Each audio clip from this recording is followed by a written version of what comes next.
বিদায় হিসাবই নেই। চলো জান্নাতে চলো। দুনিয়াতে যে ভোগ করতে পারে না এটার একটা ব্যথা তো দিলে আছে, ঠিক না? কি বলেন? হ্যাঁ, কি বার্গারের দোকানের সামনে দিয়ে গেলে একটা ব্যথা লাগে না? হ্যাঁ, না লাগে না? সবার মনে হয় লাগে না, ঠিক না? চাইনিজ হোটেলের সামনে দিয়ে গেলে একটা ব্যথা লাগে না? ভালো ভালো কাচ্চির দোকানের সামনে দিয়ে গেলে লাগে না? ভালো ভালো পোশাক পরিচ্ছদ দেখলে লাগে না? সুন্দর সুন্দর বাড়ি দেখলে লাগে না? গাড়ি ঘোড়া দেখলে লাগে না? ওই যে দিলে একটা ব্যথা জমা আছে, এই জন্য ওই দিন আল্লাহ ঘোষণা দিবে তামাত্তাউ খামসুমিয়াতি আম। তোমাদের ব্যথাটা দুনিয়াতে তোমরা দূর করতে পারো না, কেননা করতে গেলেই দেখছো আজকে আর নুন হবে না, পরে আর চুলা জ্বলবে না, বিবি বাল বাচ্চার খাওয়া হবে না, আমি নিলে একটা খায়া গেলাম, ওরা না খায়া থাকবে। ওদের দিকে চাই আর কোনোদিন দিলের ব্যথা দূর করা সম্ভব হয় নাই।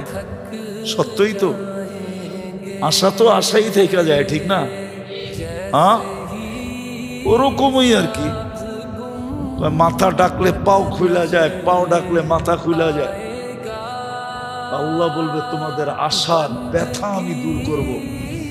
500 বৎসর তোমরা জান্নাতেরটা খাবে, তারপরে আমরা ধনীদেরকে ঢুকতে দিব। তামাত্তাউ খামসুমিয়াতি আম।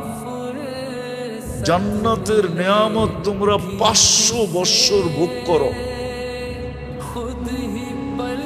যদি আজকে এক সমস্যার সমাধান করতে পারে, সেই সমাধান হলো আখিরাতের সমাধান। যদিও আমাদের জন্য সহজ, কঠিন না। এই পরিবেশের মানুষের জন্য, এইখানের 90% মানুষের জন্য সহজ, আমি বিশ্বাস করি। হ্যাঁ, এইখানে 90% মানুষ যদি চলে যায়, তাহলে বাড়িগুলা বৎসরের পর বৎসর ফাঁকা থেকে যাবে। না মনে হয় রাগ হয়ে গেল? সত্য তো, 90% মানুষের জন্য সহজ।